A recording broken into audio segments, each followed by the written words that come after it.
I had intended this talk today to be quite informal. I thought it was going to be students only.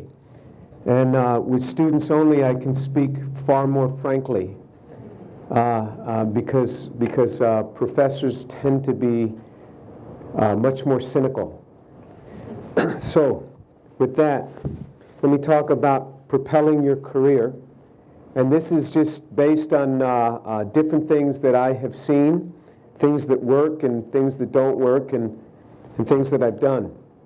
So try non-traditional things. This is really important for students. If you take your career and you stick with the small area that you learn, so say you're going to be a professor, and you just stay very close to the areas in which you are trained, it's really hard to do anything great. But when you take your area and you move into another domain, amazing things happen, and I'll give you examples of that. But in the corporate world, be prepared to travel, to do whatever you're called upon, learn the company. So I have a friend who he graduated from Rice in engineering a number of years ago, started out as a base level engineer, ended up as the CEO of ConocoPhillips, which is a huge chemical company. And he did a leveraged buyout from Conoco, the oil company. And so we had this discussion. And I said, tell me your story. And I didn't just want to hear it. Well, I heard it from him over lunch. I said, you got to come over to my house on a Sunday afternoon when I have a lot of students. I want you to sit at the table and tell them what you just told me. How do you go from being a bachelor's level undergraduate degree in engineering to being the CEO of a very large and powerful company? How do you do that? Isn't that interesting? How does one pull that off? Basically, you have to be prepared to travel wherever they send you. So he talks about how he was sent to Spain. He learned Spanish, and he moved there with his family and lived there for about 7 or 8 years. And he visited every site that the company sent him to. He really learned the company, and you do whatever you're called upon. So in industry, this is one of the things you got to be able to do. You get in a company, you want to learn that company and learn broadly within that company. In academia, you want to try something far outside your comfort zone, not a little bit outside, far outside. Everything that I do in my group is far outside my comfort zone. So far, I don't know what I'm doing. The students have to figure it out, and then they tell me what they've done, and I parrot what they say, and people think I really know it. And the students do so much of this that the more I tell people, no, this wasn't me, this was my students, and I tell them that, they think I'm all the more magnanimous, that I would be giving the credit to my students. They just don't get it. That my brain is limited, but what I do is I hire people in their 20s. What happens in their 20s? Their neurons are firing at an enormous rate. Take a person in their 20s, their reflexes are very fast. Compare that to someone, say, my age. Their reflexes are much slower. Do you ever see an old person try to write a check? It's like, I mean, just to write a check, just to sign their name, takes minutes, and you're like, come on now. When you're in your 20s, just things are firing, and it's the same thing with your creativity. And so you get people around you, and you inspire them, and I've come to be merely a motivational speaker to my students, my graduate students, and I provide them with a credit card. Give them a credit card, and I'm a motivational speaker, and they do all these great things, and they make me look really good. And I remember when a student walked up to me, he said, let's work on batteries. I said, oh, come on. So many people out there are working on batteries. We're not going to work on batteries. He said, no, I really want to try this. I really think we can apply this and work on batteries. And I said, okay, if we're going to work on batteries within 2 years, I want to be one of the best groups in the world in batteries. How can I say such a thing? I can't, but I just said it anyway. So he goes away in his mind that he's got to do something really great. And what happens? Within a couple of years, we're publishing some of the best papers on batteries. Big shot comes from another university to Rice, and as he's giving his talk, he's referring to my work. And I'm like, he's the big shot, not me. But this kid pulled it off. He pulled it off. When we were solving the synthetic brain that I talked about last night, that molecular computer, there were 2 students. It was a husband and wife team. They were in computer and applied mathematics, and I needed somebody with a mathematics background to really crack the system. Because what you generate is a series of nonlinear differential equations, a lot of them.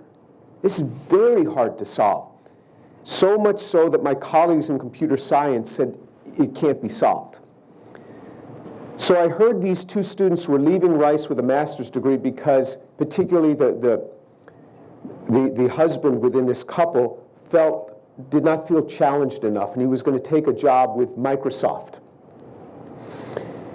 And I went to their home and I begged them to come and do a PhD with me. Yes, I begged them. And he said to me, well, you know, I was praying and I felt the Lord told me to go to Microsoft. I say, you know, I've never heard the Lord speak that clearly. And if you tell me he told you to go to Microsoft, then the conversation's over because I can't argue with God. But I want you to really think about this. The next day, the Lord told him to work with me.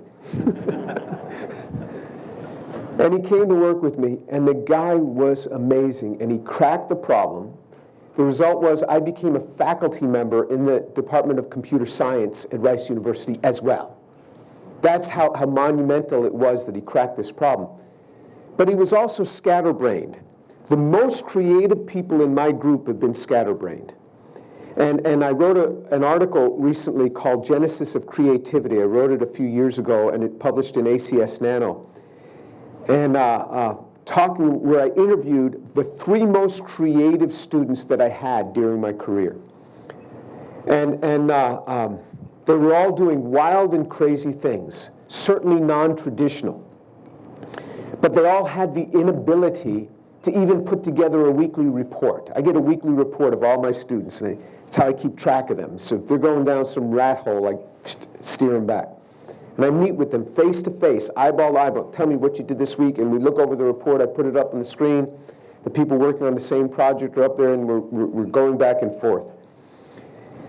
And several of them couldn't even put together the weekly report. If they did, it was just something scratched on paper, or they'd open up their laptop and show me data. I had a company, the first company that I started, where I learned not to start companies.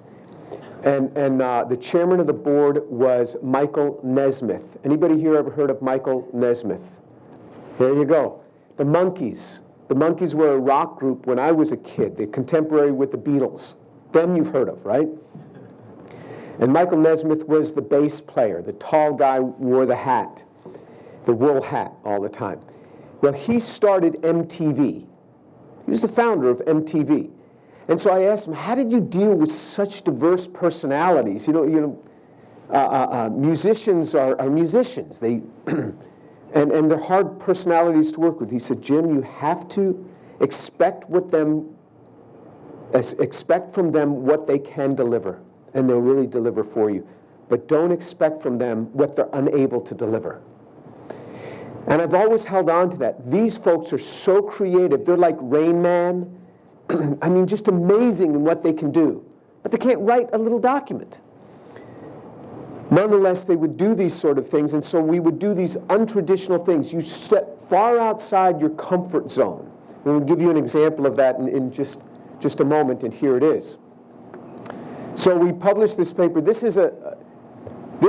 Journal of Organic Chemistry article was an article where I was highlighting things over my career. The actual work here was done in around 1989 or 1990, in that time frame. We had made this molecule because there was an article that came out of IBM. Now, where was I trained? I was trained as a synthetic organic chemist to make molecules that were suitable for pharmaceutical applications. This is not that. This is not for pharmaceutical applications. There was an article out of IBM that said if somebody could make a molecule like this, it could function as a switch, a molecular switch. And I called up the guy who published the paper, and this was before the days of email. This was in 1988, maybe. And I called him up. I said, has anyone ever made this molecule? He says, oh, no one's ever made it. It was all mind confined. So I said, I think we could make this. He says, oh, okay, do it. Well, we made it. When we published this paper, which is 1990, 1991, around in that time frame, I got a call from Scientific American. Now, Scientific American had a readership at the time of 25 million. Compare that to the readership of one of the journals that you normally publish in. I mean, it's just night and day. And the reporter from Scientific American said, I heard you've synthesized the most complex molecule ever synthesized. It's a joke. It's an absolute, but I didn't want to say that. He says, well, it's reasonably complex. But that's the view when I took something of a molecular structure and moved it into the electronics domain. Here is something that's about 2 nanometers long, and it's orthogonally fused, so if you were looking at that from the top, it would look like this. You couldn't wire this up at the time, nothing. But it got us into this area of molecular electronics, which just was taken off at the time. And then it later dovetailed into an unheard of area, the term that nobody used, and it was called nanotechnology. So that 10 years later, when this term of nanotechnology started becoming in vogue, people said, what is that? Other people would say, oh, this is stuff that Guy Tour does. All of a sudden, I found myself in the area of nanotechnology as the person of reference. This was not calculated. The only thing I calculated was to take the synthetic skills and do something non-traditional. You take your synthetic skills and you move outside your area, and then you take that skill set into a new area. And then what you do, people go, wow, how'd you ever think of that? It's kind of obvious from the skill set that I come from. One of the problems is that you end up sometimes rediscovering the wheel, and you don't learn it until you send a paper in for review, and the reviewer says, oh, this has been done in 1939 by Staudinger. Oh, okay, thank you. That happens when you enter a new area on occasion. But you take the risk. You go ahead and you do this. If you move across areas with your skill set, you can do amazing things when you move outside of your traditional area. This is something that can build mountains of great value, just mountains of gold, if you learn to write with a pen. Not an email, not a text. So you write letters by hand and send them by mail. In the United States, I say by U.S. mail, where you actually put a stamp on it. You can still do that, and you put it in a box, and they receive it like a week later. You send thank you notes to colleagues and acquaintances in business. You do this in academia. I will read a paper sometimes and say, wow, I wish I would have thought of that.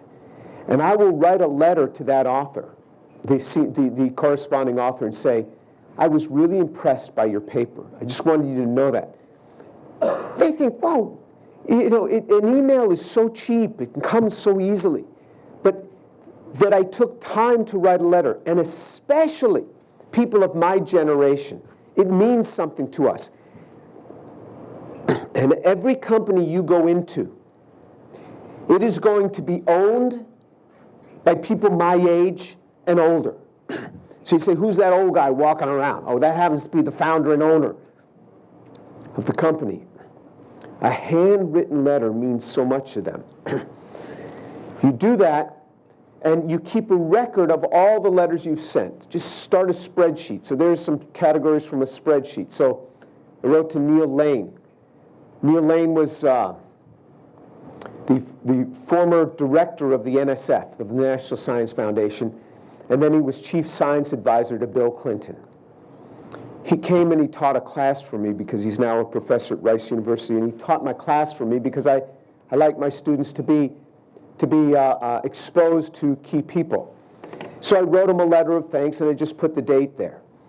I have gone all over the world, and sometimes I'll go into another country and I'll sit down and visit with a professor, and the professor says, look at this on my wall, on their bulletin board. It's a letter from me to them from several years earlier that I don't even remember writing to them.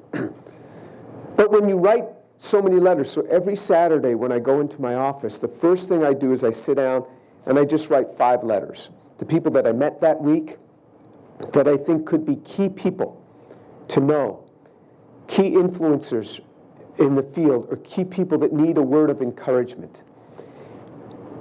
If you learn to write handwritten letters, it will do you so much good. If I can afford 20 minutes to sit down, and these are short, I have these cards, already has my name and address in there, excuse me, and it's just 3 sentences. And I write them kind of big so it fills up the card. It's just 3 sentences, 4 at the most. Fold it up and just fill out the address, and I drop it in the box and mail it. And you know, my colleagues, congratulations for promotion at Rice. Why would I do that? Because even though they're younger than me, very often they end up as dean provost, and they remember me, that I was there encouraging them when they got tenure. Little things that you can do. Do this sometimes with secretaries. You're the best. Thank you for helping me with that project. They'll never forget that. I mean, the worst way, if you want to really mess up your career, get the department secretaries upset with you. Little things. When you go out on job interviews, everybody that you speak with on that interview, you write them a handwritten letter. You say, may I get your card? When you go back, you write them a handwritten letter. Thank you for taking the time to visit with me. Your work is amazing. People read that, well, wow, thinks my work is amazing. Really something. They're going to want to hire you. I tell students, you go out on a job interview, never say anything negative about where you're working. Never say, oh, Tour, you know, he stinks. You know, he's at Rice University. I hate that place. Don't say that. You may feel that way, but don't say it when you're on an interview, because they know you're going to end up saying it about that place too. Speak positively about everything, and when they describe their work to you, just say, wow, that is really something. And you speak positively of all the work you see. Don't say, oh, that was a dumb idea. Obviously, you've misassigned the structure. Just speak positively. And people will remember you because people want around them people who are positive thinkers. You never want to hire people that, drag their lunchbox to work behind them, complain around the water cooler. You never want those people. I don't want them around me. They just pull me down. I want people around me that are happy about life. You want to do that type of thing. You make friends. Work hard to build relationships with influential people in your profession. Work hard to do this. So there were poster sessions. When you're an assistant professor or when you're a graduate student, you don't get invited to be the plenary lecturer, generally, at some national meeting. You could do a poster. So what I would do is I would have my poster there and I would watch people as they went by. Famous person, I remember Virgil Perchek, the first famous person walking by my first poster when I was an assistant professor. There's Virgil Perchek. I went out and I grabbed him by his arm. I said, Professor Perchek, I want to show you this. And I pulled him over to my poster. And I'm going and I'm speaking as animated as I can possibly be. And I knew I had him when I saw him look down at my name badge. He wanted to see, who is this guy? I knew I had Virgil Perchek, and he became a friend. You do this at poster sessions. You have opportunities as graduate students to go to meetings. You'll meet very famous people. Go and introduce yourselves. Don't sit in the back, sit right up front. I would sit right up in the front, right there. And I'd be drilled right in on them. And I wanted to be the first up there after the talk and say, I'm Jim Tour, I'm studying here, this is what I do. That was great. They'll remember you. Invite famous people for talks. I used to do this. I used to think of the most famous people in the fields that I was working in and the fields that I was writing proposals in. Then I would put them down as potential reviewers for the proposal, and I would invite them to give talks at the university. And taking people out to dinner is routine. And you forget the restaurants. You go out to dinner enough, you forget what restaurant was what. You go into somebody's home, you never forget. And I would invite them into my home for dinner. See my wife, see my children, and we would plan on this as a family.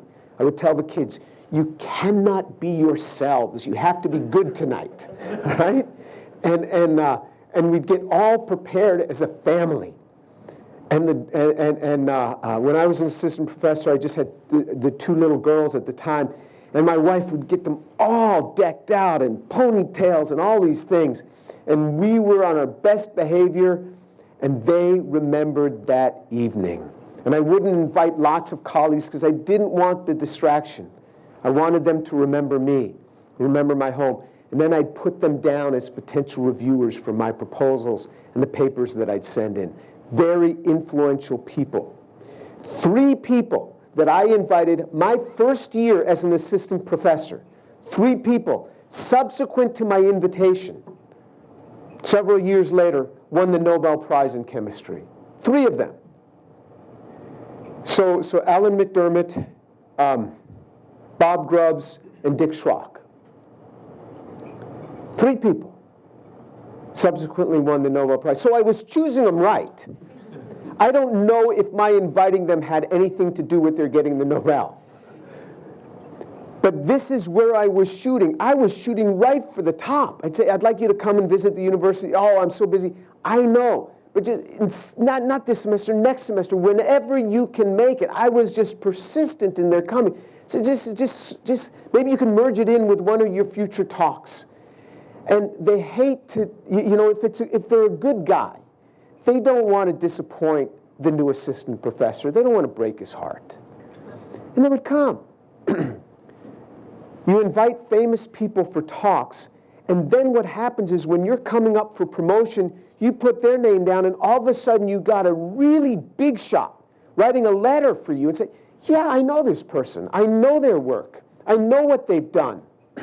And they start to write letters for you, and you got to apply for all these awards when you're an assistant professor. All these things you got to do, and all these award programs and career awards and everything. You need key people writing for you. How do you get to know them? You invite them in your home.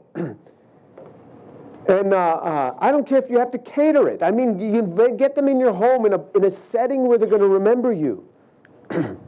Invite key administrators over for dinner to your home. So I invited the president of the university.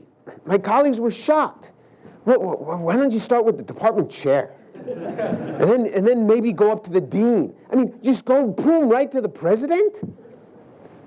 One of my colleagues told me, why don't you dress your daughters in rags and say, well, this is the best I can do based on what you're paying me. But we got them all dressed up nice. And the president and his wife came over, and it was just them. He says, I've never been invited to a home like this. I'm always invited to big parties, big gatherings. And we sat together, we had a grand time together, and from that day, I was his friend. He knew me, I knew him, and we were friends. And every time we'd walk into a gathering, and I'm sitting there, and he's coming up, he'd always say, he'd always point me out. He knew me. You invite them. It sounds very strange. They don't get a lot of invitations from the lowly. And invite over key administrators for dinner to your home. Invite program managers and corporate leaders to your home for dinner. So I would invite the program managers, the people at the National Science Foundation, the people at the Department of Defense that were funding my programs. I said, come to my home for dinner. That was back in the day they were allowed to come for dinner. Now there's all these restrictions upon them in the U.S. that the people that you're funding can't buy you anything more than a cup of coffee. It's a very strange sort of system. But anyway, I used to invite them over for dinner because I wanted them to see my wife and children. If they were going to cut me from their program, they'd be having to think of my two little girls. And corporate leaders. So you invite people from big companies. I wanted to have an interaction with this guy at Chevron. I said, come over to my home for dinner. Bring your wife. Get to know us. He's a big shot at Chevron. Wanted to get to know him. I wanted him in my home. I still do this. Important people come through. They're in my home. Important people come through the university. I say, come in my home. Come over for dinner. This is actively campaigning for your own career. These are things that you can do to advance yourself. You can say, well, no, I'm going to do it solely based upon my published work. Fine. I never could have pulled that off. I was working every string that I could pull, I was pulling. Befriend and show kindness to the secretaries, custodians, maintenance workers. I do that to this day. You know, the custodian who cleans my office, her name is Maria. I get in very early.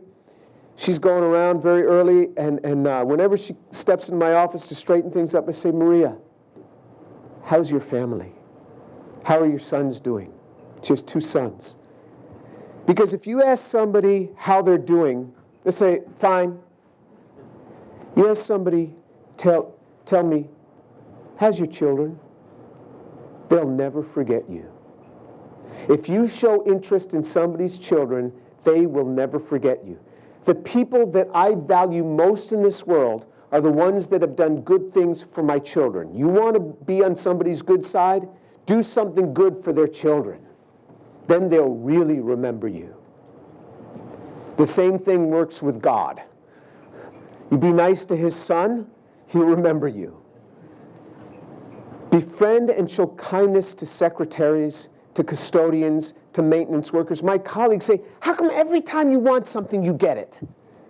Because I've befriended these people. I just say, Maria, my light's out. Within an hour, there's a maintenance worker coming into my office to fix my lights. Everything.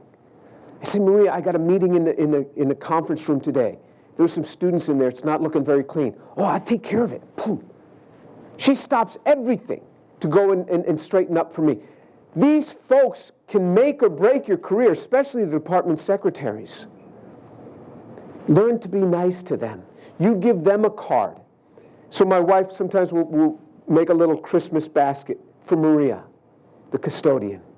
You do something nice to people. They'll remember you, because what happens is you get to be a professor, and we start to think a lot of ourselves, like we're really more than we really are. And we start to not acknowledge all the people that are cleaning up around us, all the people that are doing things. And when you stop in the hallway, anytime I see the custodians walking down the hallway, I say, tell me your name. What's your name? Do you have children? Just start inquiring about their children. I want to get to know them as soon as I see them. You always acknowledge the electrical workers and things. You never know when you're going to need them. You're going to have hard work, but coupled with a balanced family life. So this is something that I wrote in the Journal of the American Chemical Society. You see, these are all different projects that we've worked in my own group. And I was asked to write this from this article in 2007. It was something like transition from small molecule synthesis to soft materials. How did I transition my career? I was asked to write this article because I had won some award, and then they give you this opportunity to write sort of these general pieces. And here's what I wrote in this Journal of the Organic Chemistry. I said, I submitted 37 proposals in my first 36 months as a faculty member. And most of those as a single principal investigator, since collaborative proposals were less common in those days. So I worked very hard. Imagine submitting one proposal a month for the first 3 years. That's what I did. Now sometimes it was the same proposal reformatted, and as long as you put in there, I've submitted this proposal as well to such and such a place, in the unlikely event that both are funded, I will work with the program managers to make sure there's not duplication of funds or something like that. But I had to cover my bases. Some people can send in a proposal and boom, it's funded. No, I would just use a shotgun approach. I was going to overwhelm them. They were going to fund me or I was going to choke them with proposals. And I just sent out a lot of proposals, very high energy. And this is back in the day when computers were much more simple. So do you know the cut and paste routine? I would leave a space, I would draw the chemical structures and then cut them out and paste them in that space. Cut and paste, those words come from something that people used to do. It was a lot of work. And then you'd run off 12 copies of the proposal, and then you'd look through every page of every proposal to make sure the copier didn't miss a page or smudge a page. You had to look through every copy. And then you'd pack it all up and you'd send it to the National Science Foundation after filling out, all the crazy forms. Can you certify that you keep a drug-free environment? I mean, you'd have to be on drugs to say, no, I don't keep a drug-free environment. I mean, who's going to say such a thing? But you got to check this off in the United States. Yes, I certify it's a drug-free environment. Who's going to check that no, we don't have a drug-free environment? Anyway, so you fill out all those forms, you put the whole thing together, and you had to mail it in. It was a lot of work to mail in proposals. You didn't just hit a button at 4:59 p.m., boom, the proposal submitted. I mean, you had to plan long in advance to do this type of thing. So 36 proposals then was a lot. So I worked very hard. That's what I'm trying to underscore. I worked very hard. So you got to work hard to succeed. But in the midst of that, the next sentence is, later on in this I talk about, on the days of receiving declination of funding letters from the NIH, sadness certainly followed. I would always call my wife, Shireen, because she was repeatedly there to reassure me of my self-worth. And my children were still there to call me daddy. Hence, I endeavor to dwell only momentarily on the harsh and sometimes even unnecessarily personal comments of the reviewers. The treasure of a family to see you through your hard times in life when you're launching your career. This is what saw me through. These were really down moments. You know how much work you put into a proposal? And these reviewers can just dash it. Obvious, they hadn't even read it. I mean, I had comments like, this is the type of proposal that we'd expect from a postdoc that's never worked in the area. I mean, could you have said it more nicely? I mean, you really could have said it more nicely. Why'd you have to just crush me? And I'd call Shireen, and she'd say, you're going to succeed. God hasn't left you. You're going to succeed. You're a good man, and you're going to succeed. And that's what my wife would tell me. So though I worked very hard, I'm here to tell you, don't forego your family for your career. Your family is the one who can stand behind you. You get home, your kids say, Daddy, at least my kids love me. And you pick them up, you hug them, you say, I don't care what that reviewer said, my kids love me. You need children for that. You need little kids to hop up in your lap and take you by your finger and start pulling you to show you something that they made that day.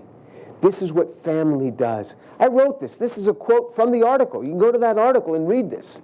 Talk about this sort of thing. They asked me, tell us about your career. And I talked about the importance of meeting people, the importance of valuing relationships. So much in our fields are based on relationships. But I also wanted the community to know how important it is to maintain a family and to not put your family on the chopping block just because you're trying to start your career. Your family can be the best support system that you have. Call this the circus reaction.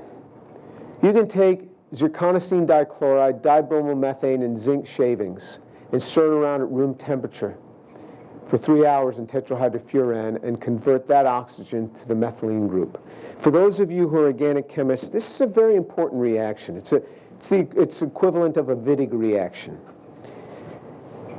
And this has special meaning to me, this particular reaction. Why this particular reaction? Because I was a brand new assistant professor. I just set up the GC in the lab. And I had thought about what are the ways to convert a ketone to a methylene group, not having to go through the Wittig intermediate, which has certain restrictions, but very fast using a transition metal like this, and very simple chemistry. And I remember I set up that reaction, and I wanted to monitor it. But the circus was going on in town, and my wife was coming with my 2 daughters, and she was bringing them to the circus in town. And I'm daddy. I have to be at the circus with them. So I left my lab, and I go on down the hill because the circus was at the basketball arena of the university, the Ringling Brothers and Barnum and Bailey Circus. I mean, a huge thing. And plus, this is an assistant professor. It was a big expense for us as a family because my wife was not working outside the home. My students always had better cars than I had. So it was a lot of money to take a family of 4 to the circus. And I went to the circus and did the circus experience with my kids. Then my wife, I helped her put them in the car and take them back home. And I ran back up to the lab. And I took an aliquot of that reaction and I shot it in the GC. And I saw this peak was very small, and I saw a new peak with a slightly lower boiling point than this. And I knew it was this, because a methylene group has a slightly lower boiling point than a carbonyl. And my heart just leapt. This was going to be the seeds of my first paper as an assistant professor. I call it the circus reaction because it was working while I was with my family at the circus. And it has a special place in my heart. And I came back, and very quickly, within I don't know, a matter of a week or 2, I put together enough examples to put together a paper and get it published in Tetrahedron Letters, just to get my name out there. And that's the only time that I did most of the work, and I put the names of my students on the paper. Since then, they do most of the work, and they kindly put my name on the paper. But it's things like this that I look back on and I say, you know, how blessed I was. How blessed I was. And I remember that in the midst of all the busyness and all the work, I still had my family, and I was enjoying them, and these reactions are stitching together. So, with that, try the non-traditional things. Learn to write with a pen. Make friends. The value of family is nothing to forget. You want to value your family. Work hard coupled with a balanced family life. This is what you want to be able to do. So much so that to this day, my colleagues ask me, how did you do it? You know, Rick Smalley used to ask me about my family life. Rick Smalley, the great Nobel Prize winner who discovered Buckminster fullerene and C60, and he didn't have that happy of a family life. He went from one family to another, and he used to sit with me. He used to talk, tell me, how do you do this? How do you pull it off? Such a great scientist. And he realized what he had lost in his life by never learning how to build a family, where you had one spouse and you had these kids, and how you pull this off. You want to have an impact on your colleagues? Let them see a life like this. And that's something that they'll never forget. So don't forget your family in your ambitions and in your career, because that will be the best encouragement that you have. What I'd like to do is open this up for questions, and I'll answer them as best I can. But I want to get, I'd be glad to help you out and give you any other insight that I might think of on the fly. There's a microphone up here. Not that I need it to hear you, but because it's being recorded, that way we can get your question on here as well. Okay?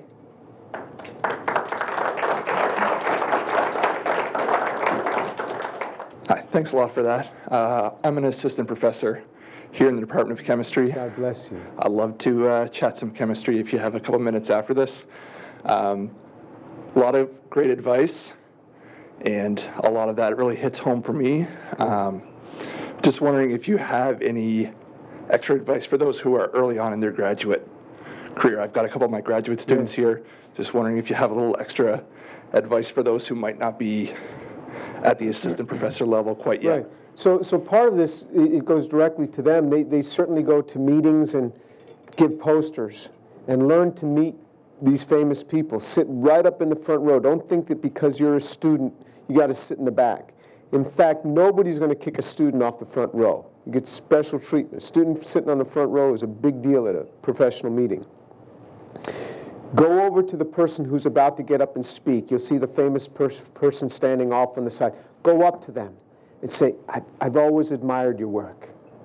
You know, and just introduce yourself. Learn to build these relationships so that when you're an assistant professor, it's second nature. You're doing this type of thing. Some of my happiest days were days as a graduate student. My first daughter was born in my halfway through my third year of graduate school. I got married at the beginning of my second year of graduate school. And my wife and I reflect back on the relationships that we had together. And I really enjoyed my time. I never had any money, but I didn't need any money. I mean, it just you're kind of sheltered. I mean, you get enough to survive.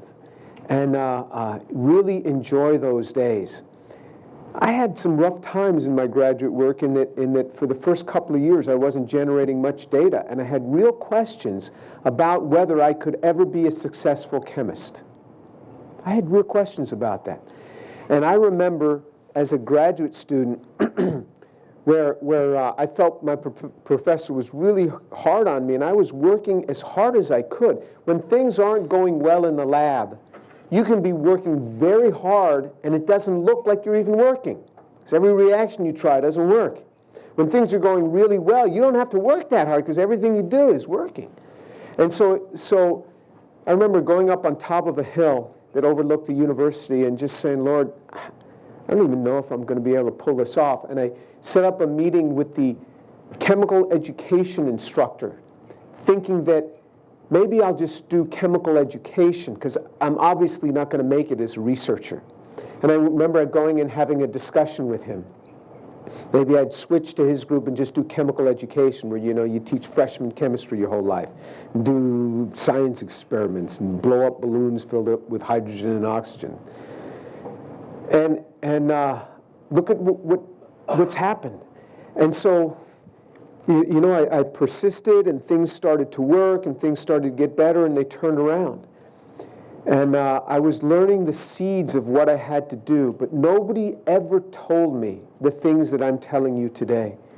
All the things that I'm telling you today, I learned on the fly. I learned the hard way. I paid the price to learn these things. And I'm just telling you, the things that worked in my life. And so these are treasures. These are what you need. But as a graduate student, if you're nice to a custodian, oh, they'll be nice to you. You be nice to the guys in the machine shop. I mean, they'll give you access to equipment at hours that you're not supposed to get access. They'll stop whatever they're doing to, drill and tap a hole for you, or something. And so I made very good friends because I'm a synthetic organic chemist with the glass blower, which was a very big thing in those days. Departments of chemistry had glass blowers that would make a lot of the glass, and I made very good friends with them. And I'd always ask the guy about his wife, and if I went into the glass shop, boom, he turned off his lathe, and he said, what do you need, Jim? And he would just do it on the spot for me. So these are things that you can even pull off as a graduate student. The same types of things that I'm telling you, you can pull this off. And I encourage you to enjoy your time as a graduate student. I certainly did, and even though I had those hard years and those pressing years, and those two especially hard years have helped me as a faculty advisor to understand the struggle that young people go through when nothing is working for them in the lab, and the extra effort that I have to go to as a graduate advisor to help them through this time and to assess what's going on, what's happening. I want to make sure you're okay. And if somebody doesn't show up to the lab and I haven't seen them or something, I call them on the phone. And it's not to track them down and say, get in the lab. I say, are you okay? What's the matter? What's going on? Are you okay? If you're not feeling well, can my wife and I bring you some chicken soup? And this is a good old Jewish tradition. I mean, if you're feeling sick, you eat chicken soup.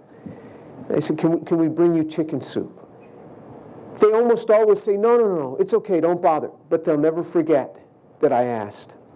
And so there are seeds that you can start forming today, the very same things that I told you about.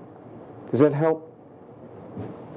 Hi. Hi. What happens if a student applies to grad school, gets rejected, Yes. but really likes the program? Is it good advice to go back and write to the school to ask what were the reasons for the rejection, or to try to find out what happened, or can you even try to apply the next year? Well, my experience is this.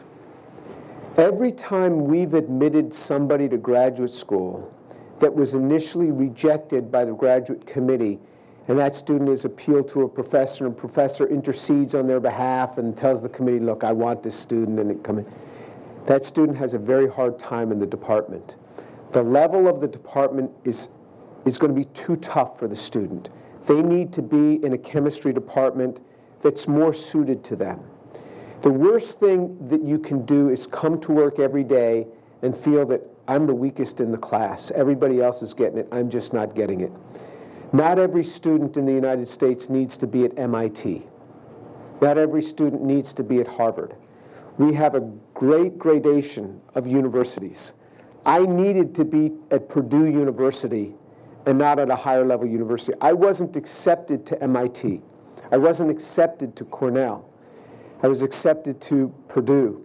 And that was because of one poor grade in physics that I had when I was taking organic chemistry, and I had a kidney disease as a student, and it gave me a poor grade one semester in physics. And that kept me out of many schools, interestingly enough. But I ended up working for a man that would later become a Nobel Prize winner. And so you never know what the future holds for you. Not everybody needs to be at the top university. So I've learned this, where I've interceded for students that, they got all the ambition, just let them in. I have a terrible time in the first year of classes just maintaining the requisite B. So every time that I've bucked the system, it's not been the best thing for the student. Sometimes I'll see a student in the lab, and as an advisor, if you're advisors, PhDs advisors, this is something you really need to take to heart. If you see a student that is clearly very good, but things are just not working for them in the lab, and their passion, their heart is just not there, because you gotta want to have that PhD. You gotta really be pushing for that thing. And the passion just isn't there, and things aren't working. You know, I sit down with them, I said, tell me, what is it that you like? What is it that you like to do? And I do this with undergraduates as well. I used to see this young girl, and she was taking chemistry classes, and she just wasn't happy. She was pre-med. And I'd always see her with Norton's Anthology. Is John North here? Not here. She'd be walking around with Norton's Anthology. This is a book about that thick, full of great literary works. So what are you doing with this book all the time? At first I thought she was always carrying a big, big Bible. She said, oh no, this is Norton's Anthology. So I thought you're pre-med. She said, oh, I just love this stuff. You love it?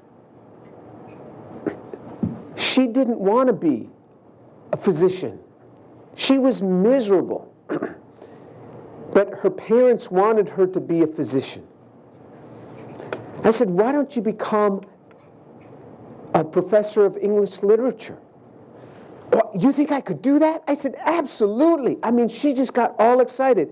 And she went back and talked with her parents and said, no, you're going to be pre-med. She finally graduated. She went through a couple of years of depression, went to medical school, in and out with depression in medical school. Has never been happy. I've seen other young people where I've directed them into their areas of passion. I see them on campus say, "Do you like your new major?" "It is great." And they're just all smiles. And in chemistry, they were just miserable because they were at the bottom of the class. And there was something there that just wasn't connecting for them. And my job as an advisor is to find what it is, help them to identify what it is that's going to really make them happy. And if that means leaving my group, you leave my group. I'm more interested in you as an individual than I am in you and your productivity in my group. Because if you're not meant to be here, you're not going to be productive anyway. So this is an important note to advisors. It's up to us to help people in this way. Hi, my name is Sergio. I'm actually his PhD student. I was wondering, you said we should go and ask like the speakers questions and things like that, Yeah. but what do you ask those types of people when you're just sitting there and you see them waiting? What do you say? Hi, my name is Jim Tour. I'm a student at Purdue University, and I've always admired your work. What if you haven't always admired their work? Well, I've admired your work. You know, I appreciate your work. I appreciate what you've done for the field. Thank you for doing that. They probably won't remember you, but if you've got a poster and you're animated at your poster and you can get them by the arm to come to your poster, they'll remember you then. So,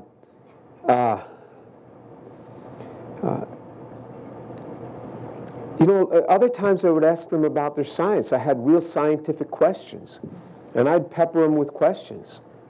And so, and that was very good training for me, to listen to their seminar and go up to them afterward and ask them scientific questions. Everybody respects that, you know, that you were watching my seminar close enough to ask me a question.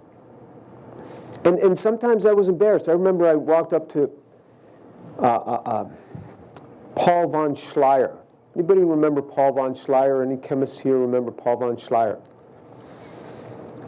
Huge theoretical chemist. Big name, Paul von Schleyer. And I was a brand new assistant professor, and I went to a meeting he was speaking at. And he spoke, and I walked up to him afterward, and I said, I really enjoyed that theoretical chemistry talk. He said, "It's not theoretical chemistry, it's computational chemistry." You know, I just wanted to fall down and hide under the chair. He needed to learn to calm down a little bit, but anyway, I tried.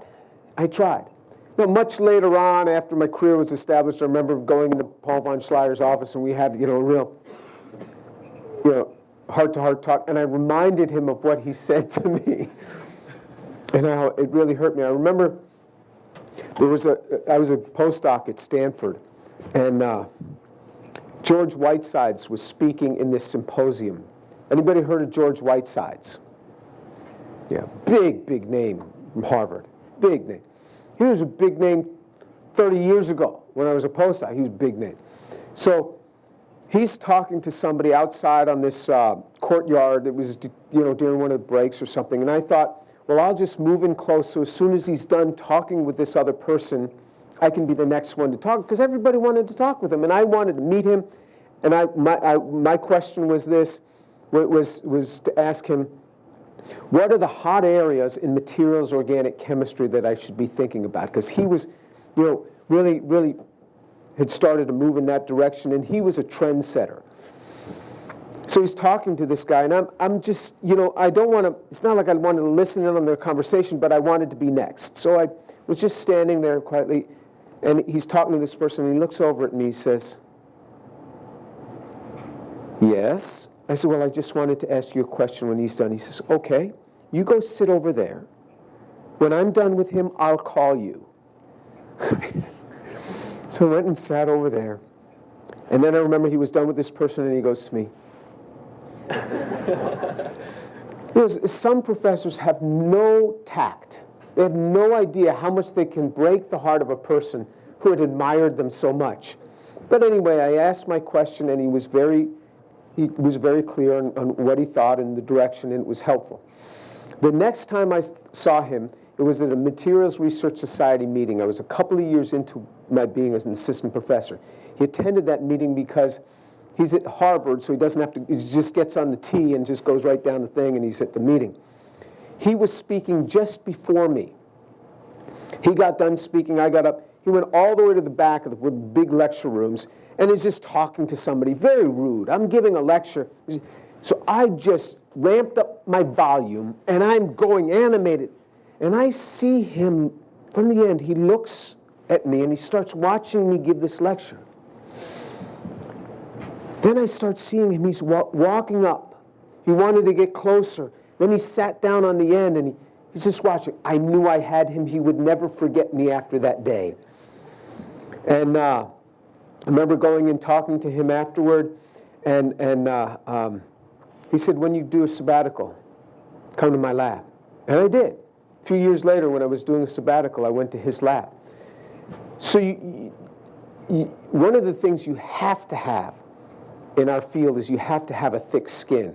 Reviewers are going to say very cruel things to you. They hide behind their anonymity, and they say very cruel things. And if you take it so personally, and some things you can't take other than personally because it was a personal attack,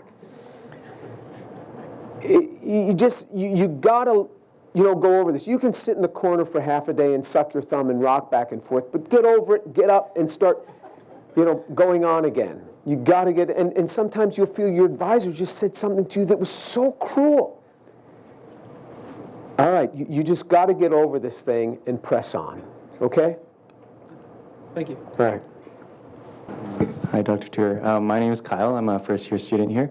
I was just wondering, as a first-year student, what do you think, the best way is to, get to know professors and become their friends? Like you were saying, you invite them over to your house, but when you're renting out a $400 apartment, it doesn't really work out I did that well. exactly that. Okay. I had a little apartment with my wife, and we used to invite faculty members from the chemistry department over. So we did that. Oh, okay. Yeah, and to this day, they haven't forgotten that I used to do this. Right. I mean, and I still joke about it this day with my wife. Remember one guy who was leaving, and he said goodbye, and he walked right into the bathroom.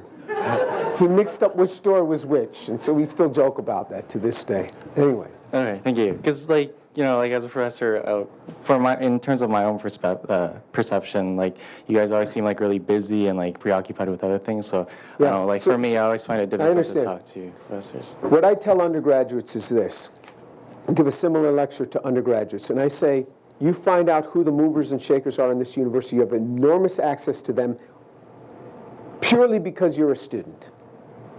And I say, invite them out for a cup of coffee. Send them an email. This guy, Neil Lane, who's on campus. I tell my students, Neil Lane has gotten so many coffee invitations from my student.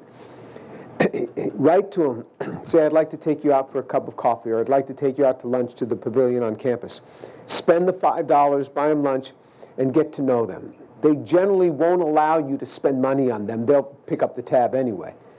But they'll never forget you after that. And you need to study their website so you see what they're doing, and then talk to them. And it's not just the chemistry professors. There's other movers and shakers. So I was having this very conversation with two undergraduates at a coffee shop on campus. Who walks up is the president. The president of the university walks up in the coffee shop to get a cup of coffee. I said, right there's the president. Invite him to sit with us here at the table. Invite him. Go invite him. I just told you, do it. The guy goes, he says, we're sitting over there. You want to join us for coffee? The president says, sure. So he sits down, and they had learned how did you become president? How did you go from becoming, being just a regular professor to being president of a university? How does that happen? And he's talking about, his visits to Myanmar and all of these things. And I had another appointment. So finally I said, you're going to have to excuse me. And I left them there with the president, the two students. But he's a big boy. He can handle himself. But you meet people that way. It's unusual. I'll guarantee you that. It is unusual. But when I was a postdoc in particular at Stanford, I made it a point to tap into all this amazing expertise that was there. And I would not only go to my own professor, but I would go to other professors. I remember Jim Coleman, J.P. Coleman. Anybody heard of J.P. Coleman? Wrote the book Coleman and Hegedus, organometallics book. And I would go to J.P. Coleman's office and talk with him, and start to build a relationship. I hear that Linus Pauling was going to be speaking to a group of students. Boom! I was in that room. And Linus Pauling, you ever heard of Linus Pauling? I mean, is it? And I was right there. I was going to be in Linus Pauling's face. And I remember he was trying to describe something, and he looked around the room, and there was no periodic table. So he just started drawing the periodic table on him.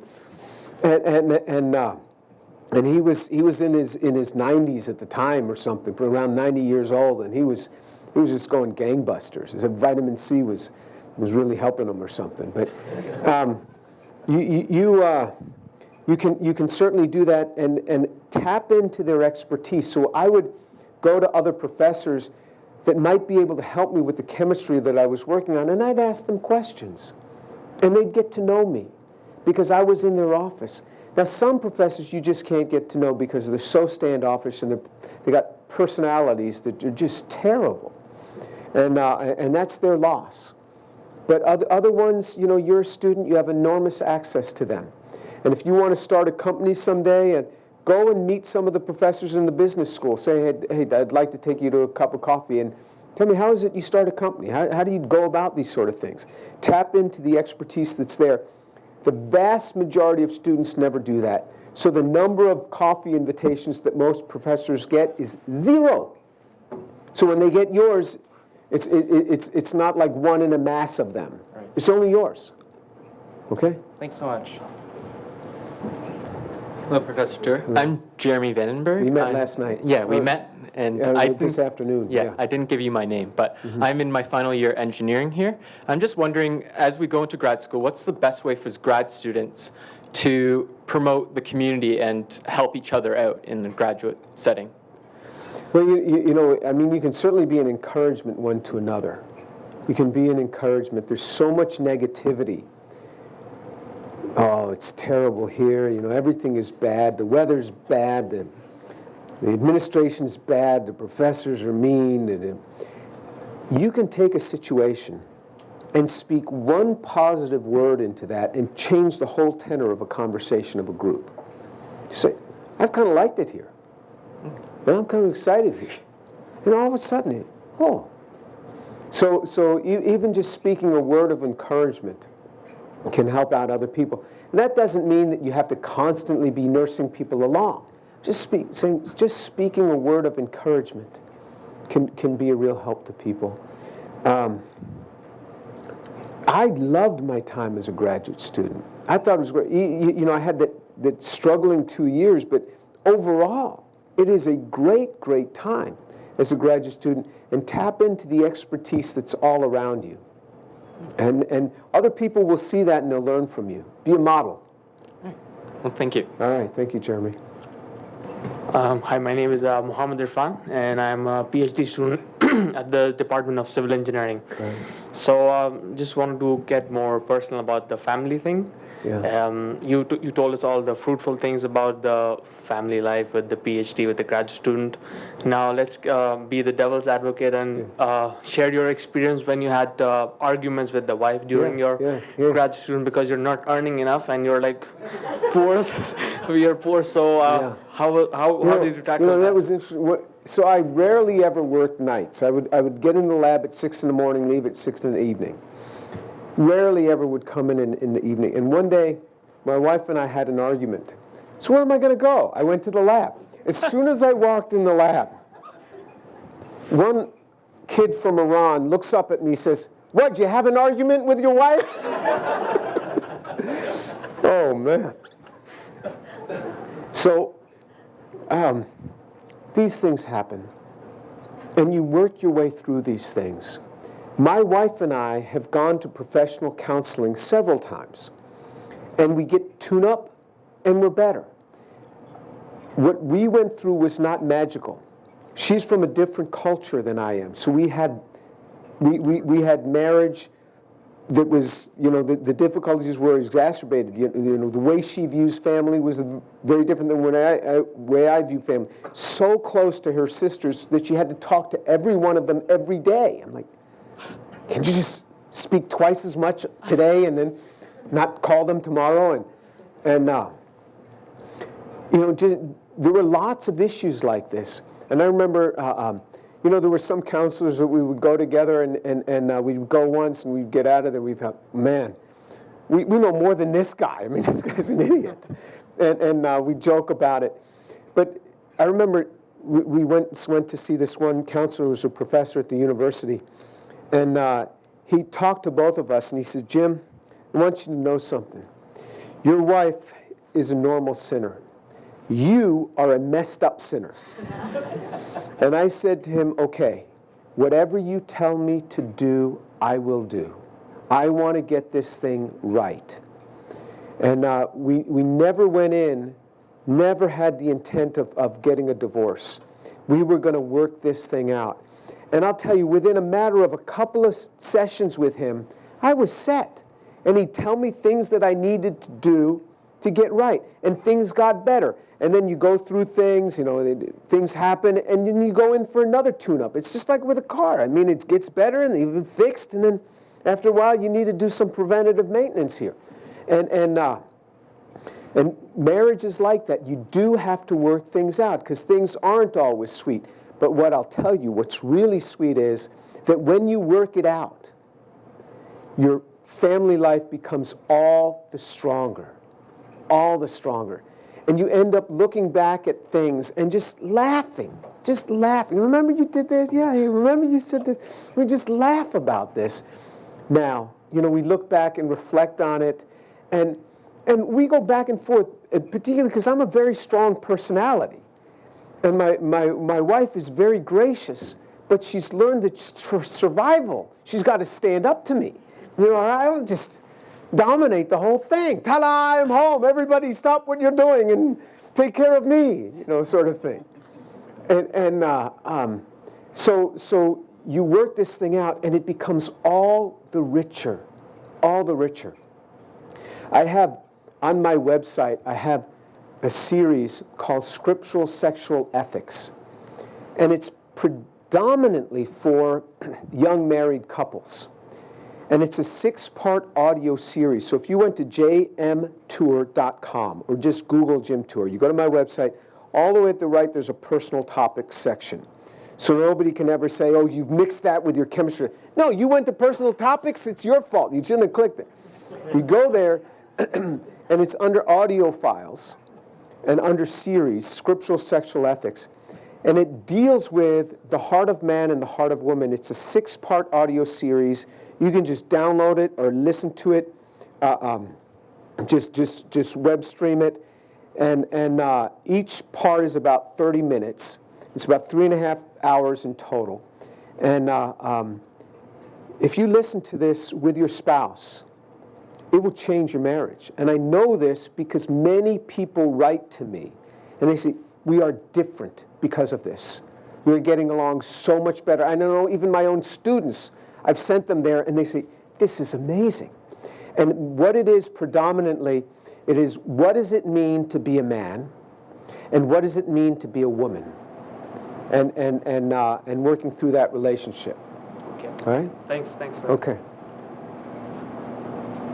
I'm a graduate student in math, and I just had a question. I don't have an issue approaching people, but I'd like to build a network. I have an issue sort of carrying on conversation. I was wondering the best way to learn how to do that. Thank you. Yeah. Are you married? No. All right. So the more you try, the better you're going to get. You don't have to stay there. All right. That's the word. You don't have to stay there. I'll bet there are courses here or group sessions in a university this size that can help you with some of this. to learn how to have a conversation, to learn how to interact. And if you force yourself into interaction, you will get really better at it. Let me give you an example, which may not apply to you at all, but I'll give you an example. I can walk up to anybody and talk to them about Jesus Christ. That's not an easy thing to do. Most people have a lot of apprehension about this. And I can walk up to anybody and say, do you believe in the physical resurrection of Jesus Christ? The reason I can do this is because I did door-to-door campus ministry. When I was a student, as an undergraduate and as a graduate student, I knocked at Purdue University, which was a big university even 30 years ago. I knocked on every door of every apartment around Purdue University. Hi, my name's Jim Tour. I'd like to speak with you about Jesus Christ. You get almost every door slammed in your face. But after a while, you're like, there's no problem. Just having a regular conversation about chemistry with people, no problem. Very smooth. So what I'm saying is if you force yourself to do certain things, you will get better and better at this. And so that you're really able to carry on a conversation like this. Okay? And so, I can be sitting on an airplane, and depending on how I can start up a conversation with a person in an instant next to me on an airplane. And I can sway a conversation based on my response to them. So if I want to have a conversation, what kind of work do you do? I teach nanotechnology. Oh, wow, tell me about that. If they say, what do you do? I say, I share Jesus Christ with people. Oh, man. Then I can just be myself. I don't have to talk with them. I can just change a conversation based on a word. You see what I mean? You could do that. You can learn to do that. But I was actually just like you. I was very shy. When I was a kid, my sleeves were always chewed up. I was so nervous. I was always chewing my sleeve. And my mother used to always tell me, look at the adult in the eyes. I could never look at them. I'd always be looking down. And so I tell people I'm basically a shy person. When I say that, my wife always bursts out laughing. But it's true. I would rather stand in a corner in a gathering and not engage with people. That's what if it were just me, that's what I would rather do. But I make a real effort to go out and to step out and to engage with people, and especially to eye out the person who's all alone, the person that no one's talking with. And I will gravitate to that person and just start talking with them. It's something that I've learned to do, so you don't have to remain there. But you're at the age where you can learn to do that. But if you don't learn to do it very soon, you'll be unable to change it. Remember, in your 20s, you can change. Once you hit 30, these interconnects in your brain harden up. It's no longer plastic, and it's much, much harder to change. You need to change this very soon because there's not much time left. You need to start working at this, okay? Thank you. All right.